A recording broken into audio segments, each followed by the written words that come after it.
그리 아니하실지라도 1편에서는 다니엘 세 친구의 선이 무엇인지 말씀드렸습니다. 바로 어떤 조건도 없이 하나님을 믿고 사랑하기에 그 계명대로 지켜 행하였다 했지요. 하나님의 말씀, 우상에 절하지 말라 하신 명령을 지키기 위해 자신의 생명도 귀히 여기지 않았던 모습을 보았습니다. 그런데 이렇게 행하면서도 어떤 대가를 바라지 않으며 당연히 할 바라 여겼다는 것이죠. 이것이 바로 의인의 모습입니다. 지난 시간에 이어 조금의 망설임도 없이 죽음을 선택한 다니엘의 세 친구를 통해 하나님께서 어떻게 영광을 드러내셨는지 살펴보겠습니다. 금신상에 절하지 않겠다 당당히 말하는 이들을 보며 왕은 심히 노하여 풀무불을 7배나 더 뜨겁게 하였고 세 친구를 결박하여 던졌습니다. 이때 그 불이 얼마나 뜨거웠던지 세 친구를 던진 용사는 불에 타 죽었지요. 자, 그런데 신기한 일이 일어났습니다. 풀무불에 던져진 이는 결박된 3명이지 않습니까? 자, 풀무불 안에 결박되지 않은 사람 4명이 있는 것이 아닙니까? 거기에 4번째 사람은 신의 아들과 같은 모양을 하고 있었습니다. 이에 놀란 왕은 다니엘서 3장 26절에 느부갓네살이 극렬히 타는 풀무 아구 가까이 가서 불러 가로되 지극히 높으신 하나님의 종 사드락 메삭 아벳느고야 나와서 이리로 오라 하였지요. 이에 사드락과 메삭과 아벳느고가 불 가운데서 걸어 나왔습니다. 그리고 다니엘서 3장 27절에 기록된 대로 불이 능히 그 몸을 해하지 못하였고 머리털도 그슬리지 아니하였고 고이핏도 변하지 아니하였고 불탄 냄새도 없었다 기록되어 있습니다. 그러자 이들을 풀무불에 던지게 했던 왕의 입에서 사드락과 메삭과 아벳느고의 하나님을 찬송할지로다. 그가 그 사자를 보내사 자기를 의뢰하고 그 몸을 버려서 왕의 명을 거역하고 그 하나님밖에는 다른 신을 섬기지 아니하며 그에게 절하지 아니한 종들을 구원하셨도다 하며 하나님께 영광을 돌립니다. 이방나라 왕의 입에서 말입니다. 또한 다니엘서 3장 30절에 왕이 드디어 사드락과 메삭과 아벳느고를 바벨론 도에서 더욱 높이니라 한 대로 하나님의 방법으로 세 친구는 더욱 높은 자리에 오를 수 있었습니다.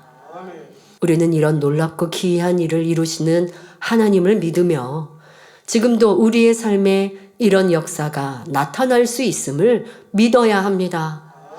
또한 우리도 다니엘의 세 친구와 같이 하나님께 영광 돌리는 삶이 되어야겠습니다. 이것이 하나님의 선하시고 기뻐하시고 온전하신 뜻을 이루어 드리는 것입니다. 다니엘의 세 친구가 하나님께 대한 변치 않는 신앙을 가졌던 마음, 이것이 선하신 하나님의 뜻이며 이를 행함으로 나타냈을 때 하나님을 기쁘시게 하는 사람이 된 것입니다.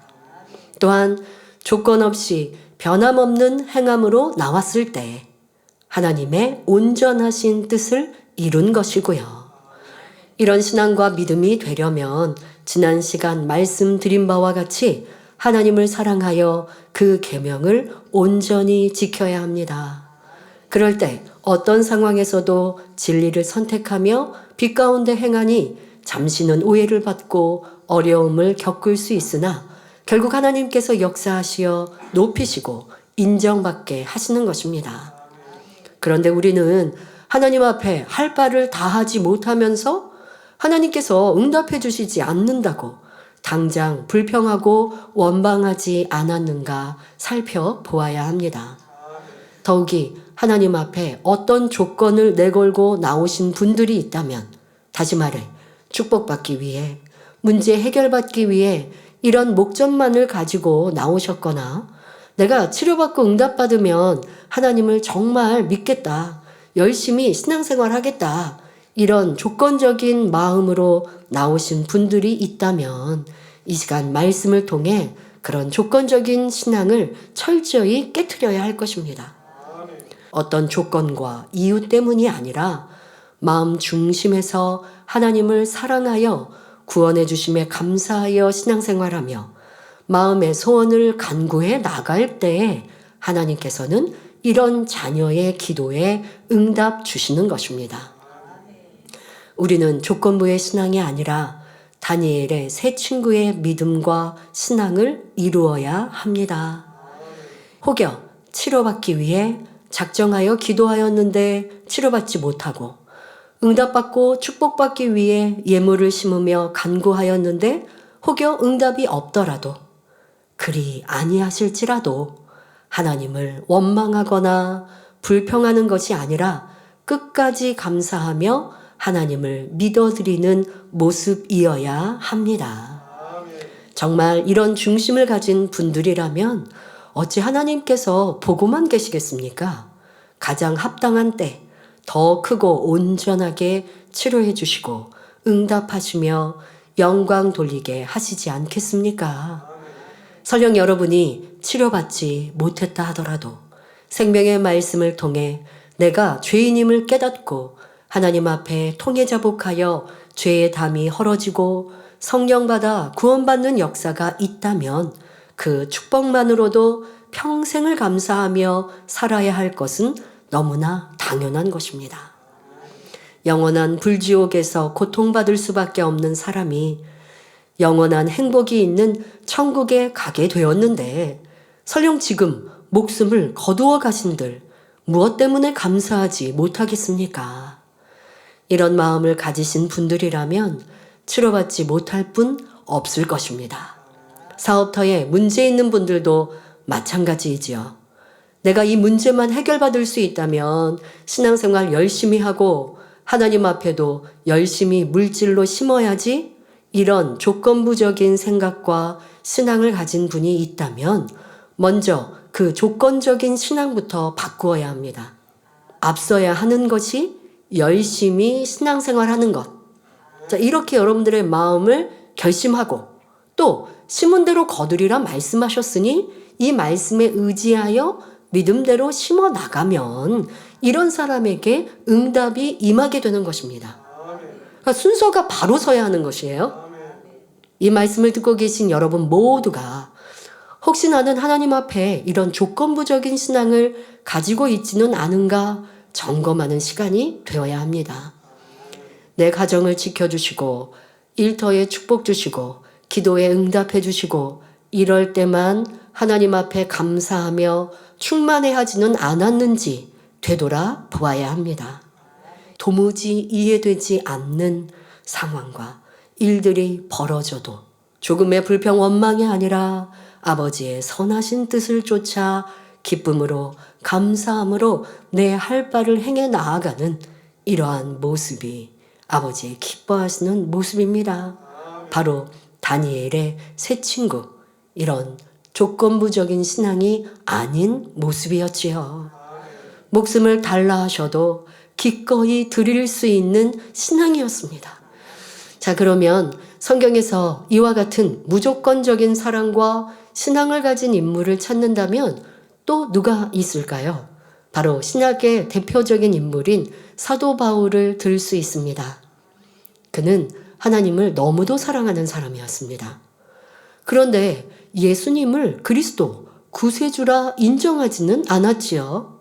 그래서 앞장서서 예수 믿는 사람들을 핍박하였습니다. 그러던 그가 다메섹 도상에서 주님의 음성을 들은 후로는 완전히 변한 것을 볼 수 있습니다. 이후로 죽는 날까지 한 번 받은 은혜를 간직하며 살았지요.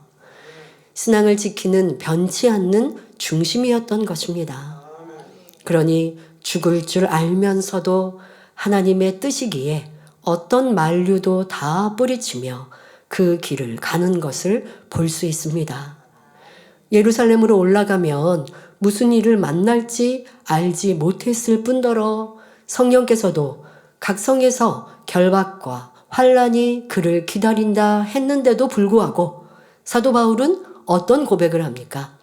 사도행전 20장 24절에 나의 달려갈 길과 주 예수께 받은 사명 곧 하나님의 은혜의 복음 증거하는 일을 마치려 하면은 나의 생명을 조금도 귀한 것으로 여기지 아니하노라 했습니다.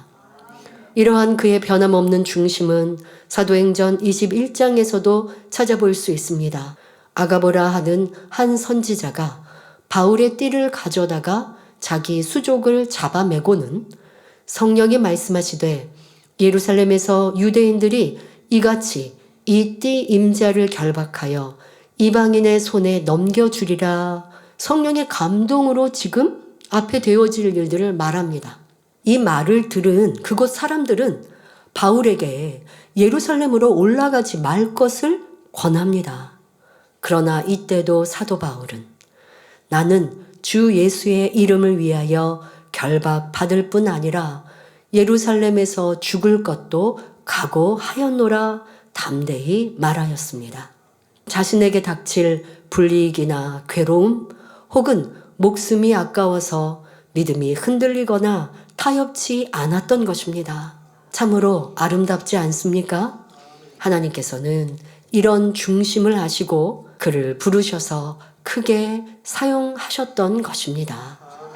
그런데 사도 바울은 이런 변함없는 중심과 더불어 다니엘의 세 친구와 같이 조건 없는 신앙을 가졌습니다.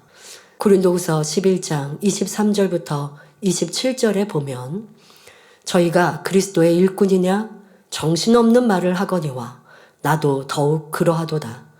내가 수고를 넘치도록 하고 옥에 갇히기도 더 많이 하고 매도 수없이 맞고 여러 번 죽을 뻔하였으니 유대인들에게 40에 하나 감한 매를 5번 맞았으며 3번 태장으로 맞고 1번 돌로 맞고 3번 파선하는데 일주야를 기품에서 지냈으며 여러 번 여행의 강의 위험과 강도의 위험과 동족의 위험과 이방인의 위험과 시내의 위험과 광야의 위험과 바다의 위험과 거짓 형제 중의 위험을 당하고 또 수고하며 애쓰고 여러 번 자지 못하고 줄이며 목마르고 여러 번 굶고 춥고 헐벗었노라.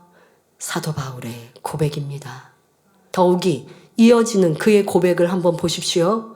28절에 이 외의 일은 고사하고 오히려 날마다 내 속에 눌리는 일이 있으니 곧 모든 교회를 위하여 염려하는 것이라 했습니다. 이렇게 영혼들을 위해 하나님의 일을 이루는 데 있어서 염려하고 걱정했던 것입니다. 이 시간은 다니엘의 세 친구 그리고 사도 바울을 통해 어떤 것이 하나님의 선하시고 기뻐하시고 온전하신 뜻인가 깨달아 보았습니다. 오늘 말씀은 우리 믿음의 사람 모두가 반드시 되짚어보고 돌아보아야 할 중요한 말씀입니다. 조건 없는 신앙, 언제나 감사와 기쁨이 넘치는 신앙, 하나님께서 나에게 무엇을 해주셔서가 아니라 영원한 사망에서 영원한 생명으로 건지신 그 사실 하나만으로도 평생을 감사할 수 있는 신앙, 이런 마음이 하나님의 선하신 뜻입니다. 그러면 그 선한 뜻을 품고만 있으면 될까요? 다니엘의 세 친구와 사도 바울은 그것을 행함으로 보였고 그것이 어떤 상황에서도 변하지 않았기에 하나님의 기뻐하시고 온전하신 뜻을 이루어 드릴 수 있었던 것입니다. 그리고 이런 이들을 통해 하나님의 영광이 드러납니다. 사도 바울은 얼마나 큰 권능으로 이방인의 사도가 되어 하나님께 영광 돌렸습니까? 사도행전 19장 12절에 심지어 사람들이 바울의 몸에서 손수건이나 앞치마를 가져다가 병든 사람에게 얹으면 그 병이 떠나고 악귀도 나가더라 기록되어 있습니다. 또 갈라디아서 6장 9절에 우리가 선을 행하되 낙심하지 말지니 피곤하지 아니하면 때가 이름에 거두리라 하셨습니다. 치료받길 원하시는 분들, 물질에 축복받기 위해 갖가지 문제 해결받기 원하시는 분들은 이 말씀을 통해 내가 하나님 앞에 어떤 모습으로 나가야 응답받겠구나 온전히 깨닫는 시간이 되시길 바랍니다. 오늘 말씀의 제목인 그리 아니하실지라도 이 고백은 자칫 믿음이 없고 자신이 없어서 하는 고백으로 생각해서는 결코 안 됩니다.